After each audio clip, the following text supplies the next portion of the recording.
iyadu waxay leedahay anigu markaan ku guursanay nin ogaadeen ayaad ahayd haddana isaaq baad yaan ahay baad leedahay marka saaxiibow ina kala daa waa xilliyada aan ku ducaysan jiray ilaahu nafta naga qaad in badan baan anigu ku ducaystay ayuu arrintii ii soo dhigay oo yidhi anigu aabbaha waan ahay waan ku koriyey inankaygii baad ahayd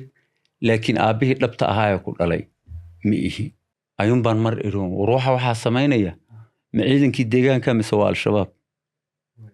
mid baa yidhi maxaa tidhi hadalkii aan ku celiyey ayuu ileen mobil ku diyaarsaday codku iga duubay codkaasaa ma garanaysaa lagu xidhay bartii baa qabaali igu timid waa la iqaaday guri bay igeeyeen muddaan ku xidhnaa markaas maxaad samaynaysaa oksijiintaad urursanaysaa nin biyaha wax ka yaqaanaan ahaa soo maaha oksijiintaan urursanayaa way igu dhex tuurayaan markaan muddo ku jiro oo isdhahaan yuusan dhimanin ayaa xadhig baan ku xidhnaa xadhiggay soo jiidayaan horta dhurwaa baa dadka loo geliyey haramcad baa loo geliyey waxaasoo dhan wax jira ayay ahaayeen qof nool baa waxaa loo gelinayaa xayawaan dhurwaagu wuxuu lahaa meel yar oo guri ah gurigaasaa ma garanaysaa qofka la gelinaya albaabka loo soo xidhayaa 1300 ee lasoo xilay lalahaa la sii daayo 900 baa ma garanaysaa dabada ku socotay oo gurguurinaysay kici kar weyday oon kacaynin wuu yaabay deetana dadkanuu soo wada gurguurinaya maxaa dhacay buu yidhi ID kaarkiina waan qaatay doorashada waan codeeyaa nin Somalilanderana haddii inankaygii gabadhaas markii horena annakaas dooranoo isguursanay haddaan saf garan weyno waan kala tegaynaa laakiin inankaygii iyo aniga inuu xiriirkayagu uu jiro ayaan jeclaa meeshuu qiyaamihii ayuunbaa nala tusay wax u eg ehel waxba kuuma taro maalna waxba kuuma taro wax kuu tara male ilaahay dadka korkooda waxaa yaacayay injir iyo tukhaan ayaa yaaci jiray sidan caawadiin hayno waxay ku dhacday Cabdirasaaq oo family-gu 40 sano loo noolaa ogaaday inaanu hayn family-giisa saxda raadin dheer iyo juhdi dheer oo galay family-giisa ayuu caawa dhacdadiisa inooga sheekayn doonaa ilaa uu galay mid ka mid ah jeelasha ugu adag ee la galo dhanka Soomaalida oo ah jeel ogaadeen maxamed Cabdirasaaq soo dhow وعليكم السلام ورحمة الله وبركاته دمان بوان سلاميا daawadayaasha barta Fahad Kaariye goormaad ogaatay family-gaaga inaan ahayn family-gaaga saxda markii aan ka hadlo yacni xilligii aan ogaaday dhacdadan ay ma garanaysaa igu dhacday waxay 2014 anigoo Addis Ababa ku nool ayaa arrintan ma garanaysaa igu dhacday sidaan hore u sheegayna aabbahay ayaa ila soo hadlay ama barqina xaggee joogtaa buu yidhi xaafadii aan ka baxay baan idhi haddaan magaalada sii aadayaa markaa kadib wuxuu yidhi xaafadda markaad timaado ila soo hadal dantii aan u socday ayaan intaan joojiibaan xaafadda ku laabtay waa la hadlay markaasuu deetana waayo waran iyo adduunka wax dhacdooyinka dhici iyo waxaasuu iiga sheekeeyey kadib markuu intaa iiga sheekeeyey ayuu arrintii ii soo dhigay oo yidhi anigu aabbaha waan ahay waan ku koriyey inankaygii baad ahayd laakiin aabbihii dhabta ahaa ee ku dhalay ma ihi arrin qof bini aadmiga ku timaada oo ka xanuun badan inay jirto ma filayo kolley dhacdooyinka adduunka markaa is leedahay adiga ayaa ugu dhibaato badan waxaa jira dad kaasii dhibaato badan ayuunbaa jira taana waan aaminsanahay dad iga dhibaato badan oo inta igu dhacday in ka badan ay ku dhacday inay jiraan ayaan aaminsanahay halkeed joogto markaa uu kula soo hadlay Addis Ababa ayaan joogay daadaada iyo yacni waxaad tiri 40 sano jir haddaanad ka badnaynba ayaad la nooleed 40 sano jir baa tahay intaad la nooleed reerkaas oo dhowr 40 sano meelahaasaan jeclaa sax bal ka waran xilliga iyada xilligaa daadaad jirtay reerkaad la nooleed qofkii aad moodaysay aabbaha intuu kula soo hadlay kulmihii aabbahaagii saxda ahaa bal ka war de kolley way xanuun badan tahay sheekadiisa inaan sii dhegaystana way ugu adkaatay taleefankan ku jiray maalmo kadib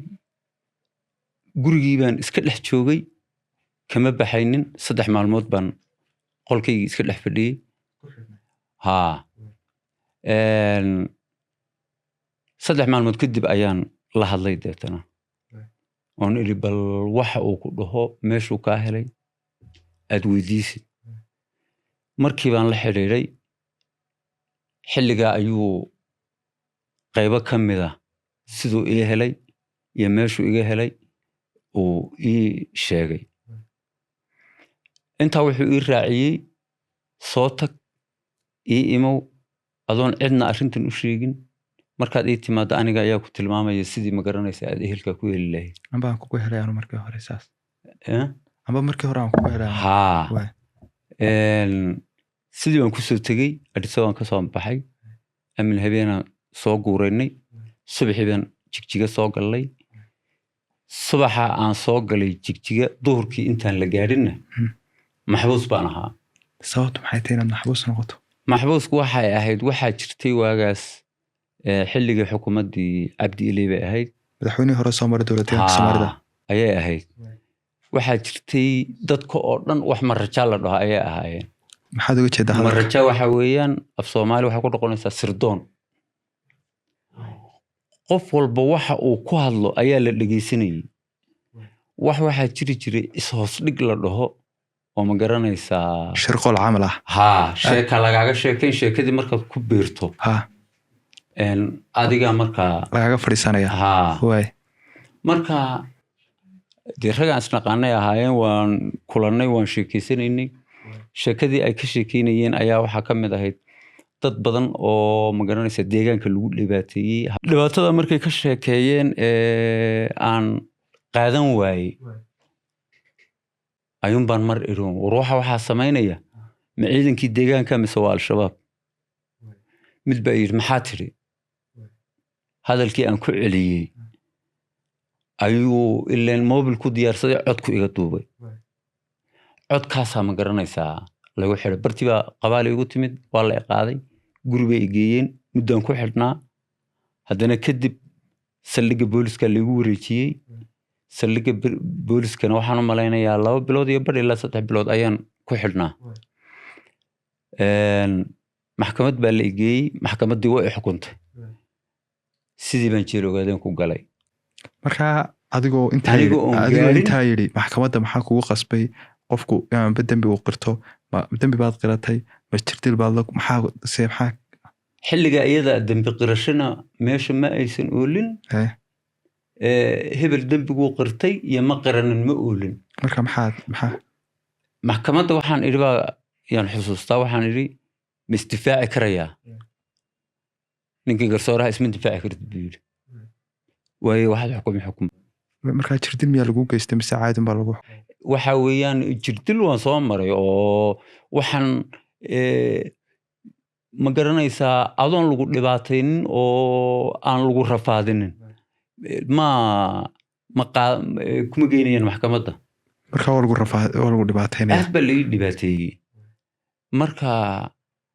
meelaha laisku dhibaataynaya waxaa ka mid ahayd liigeyn jiray gidhibka meel la dhaho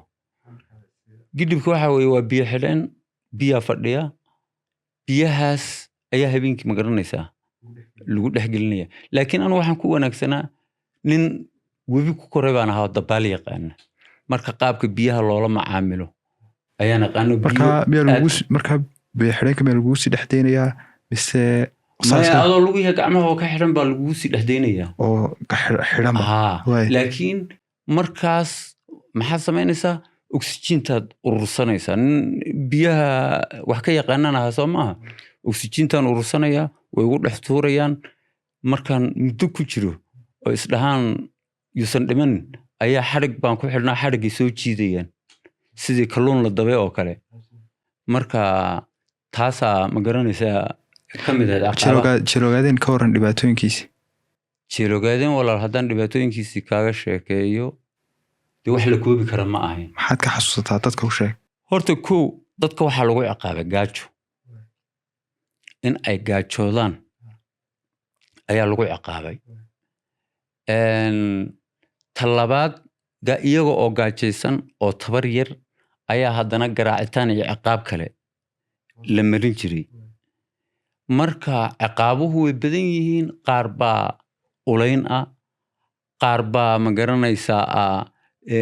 intii habeenkii lala baxo gidhibkaa la geeyo waagi dambe meeshii biyo xidheenka ida la geyn jiray waaba iska daayeen waxay samaysteen foostooyin biyo ah ayay ma garanaysaa intay xerada dhexdeeda xabsiga dhexdeeda ay dhigaan ayay labada gacmood dib ku xidhayaan foostadii oo biyaha madax lagu gelinayaa marka saasaa dadkan xarigaas maalidu lagu markii dee aad hoogteed ba'do ayaa lagaa soo saarayaa markaas waxyaabaha ay kugu ciqaabayaan maxaa keenaya inay qofka saa loo ciqaabo waxay rabaan in aad dad ay rabaan inay soo qabtaan oo magaalada jooga ama shaqaale dowladeeda ama dadkii magaalada jooga in aad dhahdo kiiskaasaan ku wada jiray anigaan isku nooc ahayn dhowaan markii lasoo qabtay maxkamadda la geeyena ninka ku maqraati furi oo ku dhaaranaya inaad adigu noqoto qof saaxiibka shaqo wadaag ahaydeen oo kale shaqo wadaaga aad ahaydeen ama ehel aad ahaydeen ama istaqaanaan ayaa la doonayaa in lasoo qabto waxyaabaha xanuunka badan leh jeelka kasii xasuusto marka biyo kuridka laga yimaado maxaa ka mid ah bal bulshada la wadaag walaal waxa weeyaan arrimahaas horta dhurwaa baa dadka loo geliyey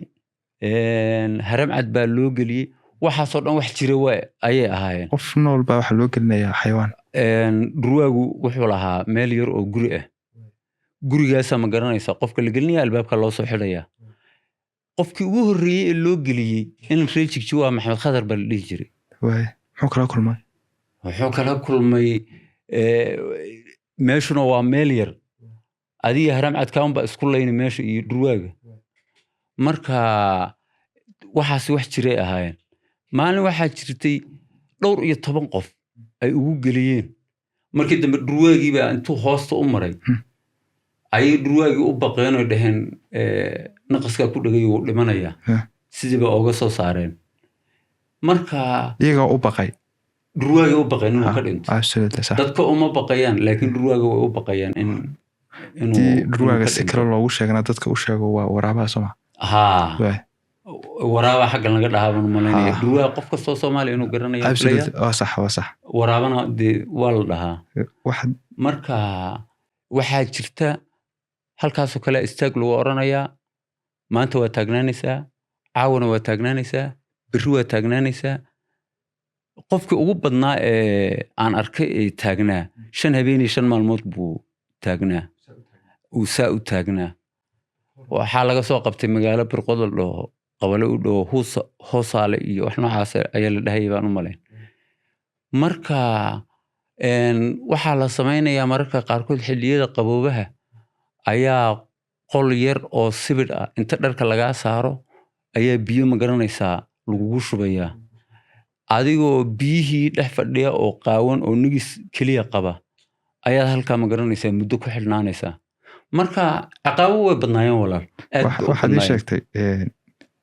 cabdirasaaqow in maalin uu madaxweynaha markaa dowlad deegaanka haystay amba ay cafis u fidiyey maxaabiis haddana dadkii iyagoo kici karayn markii kici kari waayeen dadkii oo dad badan haa in dib jeelka loogu celiyey bal qisadaas bal nooga sheekay walaa qisadaa waxay ahayd waxaa la rabay maxaabiista in la sii daayo imise tiradooda gaadhis 1300 baa markaa lasoo maray waxaan u malaynayaa 20,000 maanan gaadhaynin laakiin 12,000 baan ahayn tirada maxaabiista rag iyo dumarba marka jeelka ku jira inta la cafiyeenay misaahid 1300 baa markaa lasoo xulay 1300 ee lasoo xulay lalahaa la sii daayo 900 baa ma garanaysaa dabada ku socotay oo gurguurinaysay kici kari weyday oon kacaynin wuu yaabay deetana dadkanuu soo wada gurguurinaya maxaa dhacay buu yidhi ma kici karaan oo lugaha laga hayaa buu yidhi markaasuu yidhi dadka noocan ah ma sii daynayno bulshada arkaysa markaa camal dee haa wuu ku celiyey wuxuu yidhi cafiski ma jiro dib ha loogu noqdo xabsiga markaa ninkii haystay asluubta ayuu xidhay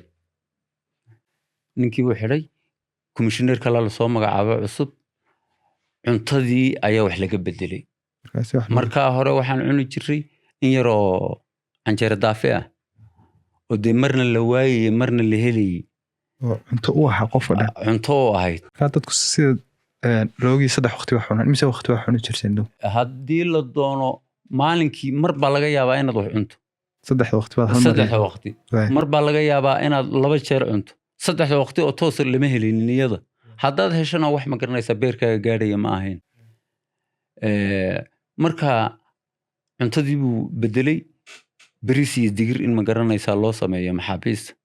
ayuu bilaabay markii ay waxogow soo yaroonaadeen ayuu yidhi weliba sidan iyagoo lama sii dayn karayo gobol walba basas intuu usoo diyaariyey ayuu yidhi magaaladoodii hala geeyo intan haddii jigjiga lagu sii dhex daayo ma garanaysaa fadeexa ka imanaysee marka waxaan idhi xilligaa waxaa ahayd xilligii uu naxariis badnaa cabdi ilay waay marka madaxweynaha ka nimaadno iyo systemkiisa inuu ku talax tiray ma dumar baa ku xidhnaa ma raggii qaliyun bay ahaayeen mise raggii dumar baa ku wada xidhnaa jeel wala raggii dumar waan ku wada xidhneen ciqaabahay dumarku mari jireen dumarka xilligiyada ugu badanan is arkaynay waxay ahayd koox heesto oo anshax baandil la dhaho ayaa jiraysay oo asluubtu lahayd oo markaa xilligaa joogay darwatigaanka ka dhisan waay marka asbuuci 2 maalmood ayay iman jireen oo heesi jireen labadaa maalmood dumarkana dhinac baa la fadhiisin jiray annaguna dhinac baana la fadhiisin jiray kooxduna dhexdeedii ka heesi jirtay markaas dumarka waxaa hor fadhiya haween ciidana oo diidaya ma garanaysaa raggaa ka soo horjeeda gabadha waxaa laga yaabaa walaalkeed inuu xidhan yahay ama ninkeeda xidhan yahay in indhaha la isdhowro ayaa la diidi jiray oo dadkan indhaha is saaraan inay is arkaanba oo dee indhaha la iska waraysto ayay diidi jireen waxaa kale oo la sameeyey aan is arki jiray xilliga ciqaabta xilliga ciqaabta habeenkii waxyaabaha la kulmi jiray habeenkii siq dhexe yaa dee raggana waa lasoo saaray qayb ka mida dumarkana qayb ka mida lasoo saaray goobtana lagu wada ciqaabayo ayaan ma garanaysaa isku arki jiray iyadana labadaa jeer baa ugu badnayd waxaan is aragnay dumarka kole dumarku ciqaabta marka la eegayo dee weliba ciqaabta gacanka hadalka dee uma adkaysan karaan waxyaabaha adiga aad aadka uga naxday oo dee la xasuusato xilliga ciqaabta aad aragtaan baad la kulantay ee ka dhex dhacay jeelka ee dumarka weliba ciqaabta dumarkun hayd maxaa ka mid ah haddaad wax nooga sheegto walaal waxna waa waxaan arkay waxna waa wax sheeko ah waay wixii sheeko anugu ma soo qaadanayo waxaad aragtay laakiin midda aan arkay waxaa weeyaan markii biyahan nalagu baktiinayey waa lagu baktiinayey dumarkana markii bacda madaxa naloo gelinayey oksijiinta nalagu waxaynayay iyagana waa sidoo kale ay ahaayeen waxaa jiray kuwa ku dhalay meesha oo dumara carruurtii saqiirka ahayd dee ilmo isaga oo maxbuusa dhashay adduunkan ku soo biiray meeshaan ku arkay bay ahayd waay markaa dumarka meesha dhexdooda yani waxyaaba qaldan lagu samaynayaa mise ruux dumar oo xidhan uur qaadi kartaa taas waxyaaba la ii sheegay un weeyaan maxaa markaa anugu indhahayga ma saarin gabadh ma garanaysaa la kufsanayo waxa lagu sheegay laakiin in gabdhaha kufsi loo geysto meesha dhexdeeda in badan baa laga sheekeynayay carruurtan waxa ay u badnaayeen laakiin haween iyagoo oo uur la soo xidhay oo meesha ku dhalay ayay u badnaayeen carruurta ku dhalanaysay meesha waxaa jira markii sheekadan ka nimaadno goormaad jeelkii iyo sheekadiisii aad kaa dhammaatay ood ka soo baxday waxaa iga dhammaatay xilligii isbedelku uu ka dhacay ee cabdi ile xukunka laga qaaday madaxweynaha hadda joogo mustafa cagjar uu xukunka qabsaday aduu intuuna qabsanin laakiin abiir la doortay xiisadaa jiray isbedelaa jiray dhan Ethiopia oo dhan ka socday marka isbedelkaasaan ku soo baxnay waayahay marka Ethiopia iyo hawsha lagu xiray aad ka timaado goorma haddana dhan family-gaagii soo doontay oo family-gaagii xaggiisa u soo aaday waxaan soo aaday 2019 bilowgeeda inay ahayd baan jeclahay xagee timid ugu horreyntii markii horeysay jigjigaan tegey niman halkan ka salaamayo oo saaxiibka ah Xuseen Caawiye la dhaho oo jigjigana degan Hargeysana degan ayaan qofkii u horreeyeen arrintan u sheegta oo ahaa ninkaasaa ma garanaysaa dadkii wargeliyey ilaa rabaso ma garanaysaa tegey arrintii u soo sheegay kadib markii loo sheegay inama maqan ayuu isagii igu soo warceliyey aniga isaga sidii baan isku raacnay oon ma garanaysaa rabaso ku tagnay rabas haddaa inaydan garin wax ku taalaa dowlad deegaanka Soomaalida deegaanka haa weli waxay tagtaa degmada Daroor bay ka degmada tirsan tahay. Daroor bay hoos tagtaa haa sax marka halkaasaa ma garanaysaa aan dadkii carruurtu ka ambatay aan isku aragnay qaarkood waxayna noqotay in hargeysa la yimaado maadaama dadka hargeysa u badan yahay way sidii baan hargeysa ku nimid dad kalaa yimid oo iyaguna awlaadoodii ay ka maqan tahay inaan markii hore halkan hargeysa DNA-ga iskaga qaadnaan ku wadnay hargeysa noo suurageli weyday ma garanaysaa xageed markaa ku qaadeen Addis Ababa ayaan tagnay way Addis Ababa aan iskaga soo qaadnay DNA-ga marka familigaagii saxda ah meesha haa waan helay aniga hooyadii baa naloo kala qaaday sidii baana ma garanaysaa aan ku helay marka laga yimaado markii hore dowlad deegaanka Soomaalida ka soo jeeday maanta xageed ka soo jeedaa adu labadaba waanahay way oo anugu weliba xagga dowlad deegaankan u badnay run markii la sheego ood ku soo kortay amba 40 sano iyo wax ka badan haa oon soo shaqeeyey oo xoogeygii iyo tabacaygiiba meesha ugu badan oo galay waa dowlad deegaanka Somaliland waa meeshaan ku dhashay oo Hargeysa ku dhashay Seelada Qurac dheer agagaarkeedan ku dhashay oo nin reer Somaliland daraan ah marka ID cardkiina waan qaatay doorashada waan codeeyaa nin Somaliland daraan ah marka intaas oo dhan laga yimaado ma jirtaa dhacdo ugu badan intaas oo jeer wax ku soo maray dhacdadii ugu xanuunka badnayd ee xasuusatay ku dhacday horta dhacdooyin badan oo xanuun badan oo soo maray laakiin midaad maalin black day ku ah ma jirtaa horta sheekooyin aan dib dhiganayaa jira si ahaanba may marka laga yimaado sheekooyin laakiin arrin black day aan oranayo maalinka taleefanka uu igu soo dhacay maalin iga xanuun badnayd anu ma garanayo maalin ka xanuun badnayd sida halkaad joogtay markuu kuu sheegay yani jawiga noocuu noqday waanan kooma un baana gelin laakiin cer iyo dhul meel aan joogo ayaan garan waayey marka haddana markii aan fikiray in maskaxda wareejiyey maxaad yeeshaa arrintan maxay ku dhacday wax walba markaan waday waxay ka geen weyday inaan haddana isagii dib ula xidhiidho oon dhaho say arrinta ku dhacday see bay ahayd waraysi aan ma garanaysaa sameeyo taasaa ma garanaysaa waay cabdirasaaqow waxaad ii sheegtay in aad ahayd qof xaas leh arrinta markaad u sheegtana gabadhaasi ay haysay mid ka mid a ilmaha dhashay wal arrinta haddaad nala wadaagto walaal arrinta waan idinla wadaagayaa walaal waxaa weeyaan kolley dad ehelkeeda ila soo xidhiidho yidhi arrintaana ka gelayna haddii aad ma garanaysaa aan idin heshiisiin karrana waan idin heshiisiinaynaa haddii ma garanaysaa inaad kala tagtaan ay noqotana dee si wanaagsan baad ku kala tegaysaa laakiin marka laga yimaado idinka waxa idin dhexeeya qisada idinka ilmahaaga iyo maxay tahay inankayga awal waan la hadli jiray habeen walba wuu ila soo hadli jiray way la hadalsiin jirtay laakiin hadda way iga goysay sababtu maxay tahay sababtu waxa weeye iyadu waxay leedahay anigu markii aan ku guursanayay nin ogaaday inaan ayaad ahayd haddana isaaq yaan ahay baad leedahay marka saaxiibow ina kala daa marka iyadu ma qabaayil bay kugu guursatay mise waxay kugu guursatay jacayl iyo wax idin dhex marka iyadaa jacayl baan dhex maray laakiin meesha aan leeyahay waxbaa ka khaldamay waa intaas waxaa weeyaan markii hore hooyadeed ayaa haddii isku dhac uu nagu yimaado hawsheeda geli jirtay dhexdhexaadin bay idin hayd hooyadeed way dhimatay 2021 hooyadeed markay dhimatay kadib waxna dhexdhexaadiyaa ma hayo walaaladeed oo aanan markii horeba isku fiicnayn ayaa jooga walaaladeedna inay dab nagu sii shidaan mooyeen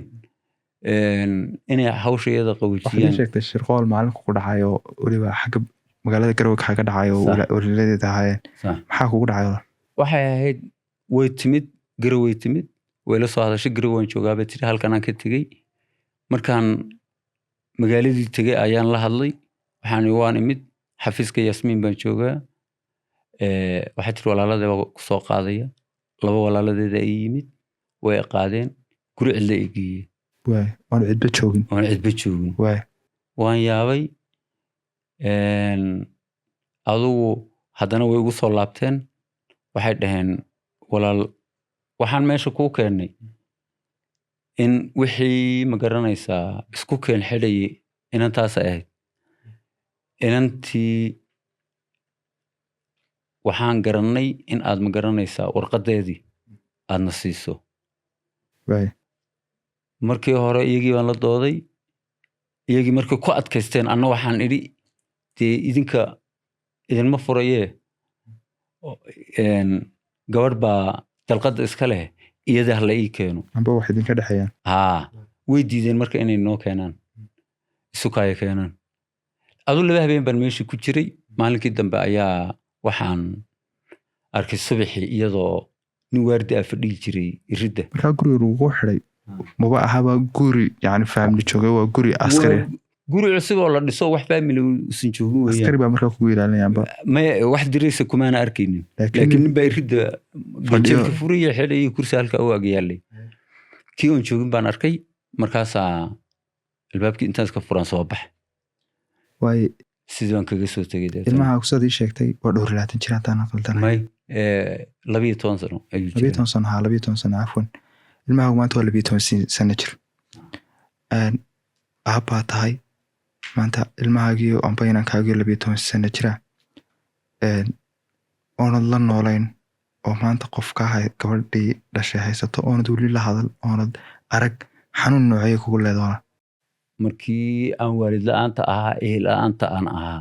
xanuunkii aan soo maray ayaan idanqayay inankaygiina inuu sidii oo kala noqdo dee aniga isaga haddii xiriirkayagu uu kala go'o wuxuu noqonayaa qof baadi ah marka midda idanqaysa inaan ooyi keenaysay taasay ahayd haddii inankaygii gabadhaas dee markii horena annakaas dooranoo isguursanay haddana haddaan isaf garan weyno waan kala tegaynaa laakiin inankaygii iyo aniga inuu xiriirkayagu uu jiro ayaan jeclaa marka taasna insha allahu inaan helo ayaan jeclahay waay marka intaa laga imaado inta aad waxaasoo qisaa maraysay amba qisooyin badan aad maraysay sida hadal ku bilowda waxaa jirtaa adigoo qisadaadi la yaaban haddana waxaad arkaysaa qiso kaasi xanuun badan intaad jeel ku xidhneed family aad raadinaysay ma jirtaa qisa ka xanuun badan oo adiga kaa yaabisood aragtay wallaahi tayadanoo kale oo qof ma garanaysa ehelkiisiila lama kulmin laakiin dee markaan jeeloogaadeen ku jirnay waxyaaba badan oo cibaaro ah ayaad arkaysa waxaa iigu darayd habeen nin ganacsada ahaa oo qalabka dhismuhu ka ganacsan jiray asad baa la dhahayay meel jibriga la dhaho oo jeelkaba xaafadan ka fogeyn ayuu bakhaar ku lahaa waa la soo qabta waa la soo xidhay annaka oo gurigii ku jirna dee waxaa nagu dhacay cudurraa nagu dhacay oo qofka afka boog noqday sanka indhaha xirbahan way daateen dhegaha wareegoodu boog bay noqotay war meel kasta oo qofka dalooshay boogun bay noqotay mid tuug ah ayaa wuxuu weydiistay makaroona yar baa nala siiyey markaasuu yidhi walaalow maraq digaaga in yar iigu boobi mid wax soo xaday marka wuxuu soo xaday lagu xidhayba waa tuug sababtoo ah dadkan markii hore ee magaalada la joogay sharafta lahaa xabsiga sharaf kuma leh tuugta sharaf ku lahayd waxaa la dhihi waa ciyaalkii magaalada dhahayeen kuwaasi aad u dhaqaalin jireen kii tuugga ahaa ayuu wuxuu ka codsaday walaalo bahalkan yaree maraq digaaga ladhaho soomaalina jumbaha ayuu yidhi walaalo in yar iigu dar makaroona marka ninka ganacsadahe weyne jeer lasoo xidhay baa codsanaya wuu baryayaa tuuggu ka codsanaya meeshuu qiyaamihii ayuunbaa nala tusay uun wax u eg ehel waxba kuuma taro maalna waxba kuuma taro wax kuu tara male ilaahay uun naxariistiisu suga ayay ahayd cibaadadeeda ka waran meesha cibaadada dee intaad cibaadaysan karto waad cibaadaysan laakiin marar badan oo naloo diidaya salaada jirta tawaajibka ana loo diiday maxay tahay markaas masaajidkan annagu xoogga iyaga iyo lacagtayada ku dhisannay waxaa laga dhigay xabsi baaba laga dhigayba maxaabiista lagu xareeyo sabab markaa tukan maysaan waxa ugu weyn markaa laydin diidayay dowladda u diidaysa maxay tahay inay qofku tukado dowladda inay iyo mas-uuliyiinta kore miyay ogyihiin mise ma ogo oo kuwa jeelka haysta oo keliya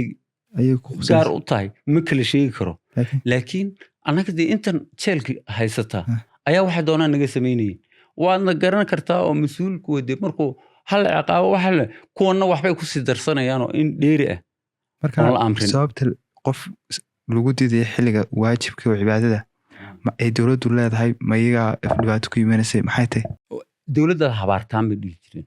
in qofka cibaadaysto markaad ilaahay baryaysaan iyo waxa Ha. dowladdaad habaartaan bay dhihi jireen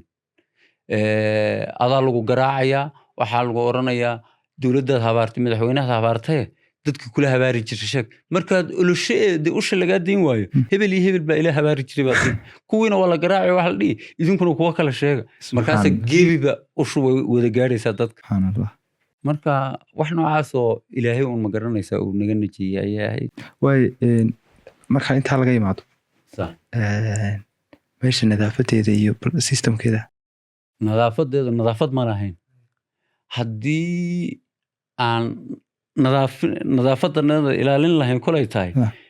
wixii laysku nadiifinayay maanan haysanin Waay. haddaan saabuun ayna jirin taydh ayna jirin dadka korkooda waxaa yaacayay injir iyo tukhaan ayaa yaaci jiray nadaafad maxaa hataa ka sheegaysa bulacadda kaadida socota ayaa nalagu ciqaabi jiray oo nala dhex seexin jiray bilaacad bulacadda haa markaasuu jirku ku ololayaa jirkaagii oo markii horeba kane baashii tukhaan iyo injir ay intay ku cuneen oo saa isu xoqaysay wada dhaawaca ayaa ma garanaysaa wuu ku Yacni- ololayaa bal ka waran yacni dhibaataday lahayd qof dhan oo bilaacad amba injir iyo dukhaan dhex yaacayaan dhibaatadaas siday ku lahay wallaahi waa xilliyada aan ku ducaysan jiray ilaahu nafta naga qaad in badan baan anigu ku ducaystay inaad dhimataba dhimashadu ay ka fiicnayd haddii ayna jiri lahayn yani qofkii isdila inta naftu ka baxaysa ayaa naar uu ka maqan yahay haddayna taa jiri lahayn dee annakaaba isdili lahaynba Waay. laakiin adduunka idinkoo tan ku maray aakhirana cadaab ha gelina ayaa ilaahu nafta naga qaad kuwa subaxii markuu waagu beriyo albaabkana laga furo iyagoo meyda loo soo tooso kuwaasaan dhihi jira wallaahi nimankaasaa raaxaysta ma qof dhan oo xalay toroqol lagu xidha maxbuus ay soo habeen walba intaasoo qof baa markii subaxii albaabka layska furo sariirta ku hadhaysa iyagoo meyda marka kolley bal ka waran masiibo lasoo maray ahayd taa marka laga yimaado cabdirasaaqow noloshaada ma is lahayd diintaad nin dhallinyaraabaad ahayd dhallinyaranibaad kusoo kacaantay ciyaalnibaad kusoo kacaantay cadow weyn boo shaqaad kusoo kacaantay marna ma is lahayd cidda tahay baa lagu murmi may taa weligii kumaana soo bal ka toosay waran walaa taato aan habeenna ku seexday kuna soo toostay ma ahayn inaad mar marka laakiin haddee waxaa la yidhi cimrigaaga waraagay geel dhalaa waa ku tusaabay raaxamar ku dhahaan tanna de wuxuun ii dambeeyey ba ahayd inta waalidkood lana ilaahay iyagiyo waalidkood nabad ha ku kulmiyo marka wallaahi waa arrin aad u xanuun badan bay ahayd waay bal ka waran waaye markay arrintaasi timid waxaad tiri waxaa laygu sheegay magaalada addis ababa inaan faamiligan aan moodayo inuu faamiligeyga yahay aanu ahayn faamiligeyga Sax. haddana magaalada addis ababa waxaa lagugu sheegay in faamiligaad la socota yahay faamiligaagi bal labadaa dhacdo isqabadsii wallaahi waa laba dhacdo oo aad u kala horta halbaa xaqiiqaho jirta anu ma lahayn ehelkaabaad heli iguma jirin waxa isii walbahaarinaya waxay ahayd yacni waxa xilliga intaasa laga joogo adduunku wuu isbedelay halkan markaan imid waa laisku kay qabsaday anaa dhalay baa la yidhi ma lahayn waa la isku kaa qabsan iska daa ama waad heli ma lahayne waxaanu bal samir un baan iyo socodkaygu ahaa laakiin khayr allah siiyo xuseen caawiye ayaa aad ii garab galay xaguu jooga maanta xuseen caawiye jigjig ku nool yahay halkan nagu degan yahay qodhaa dheer marka waa saaxiibka ninkii ugu horreeyeen saaxiibnay buu ahaa arrintan u sheegtay bal ka warran hore isumaanaan aqoon waay dhallinyarani baad ahayd intaasoo dee aduu waayo badan baad soo martay kole nin saaxiibkaaga kugu yaqaanay hebel maalintaad u sheegtay inaad aad yacni aanad hebel aanu ku dhalin bal xanuunkeeda hadda dee dadku inta badan way maqleen hadda miidiyaha markaan ka hadlay kadib dee dad badan oo yaqaanay oo magacaygoo saddexan yaqaanay reerkaan ahaa yaqaanay oo commentiga ma garanaysaa waa Axmed Maxamuud oo reebel ilaa meel hoose saaxiibkaaga saaxiibada haa way inta markaad way jirtaa way markaad ka timaado Cabdirasaaqow bal markaad laga yimaado saameyntaada in familigaaga aad laaday amba aad weyday amba aanu familigeed intaa la nooleed aanu hayn familigaagii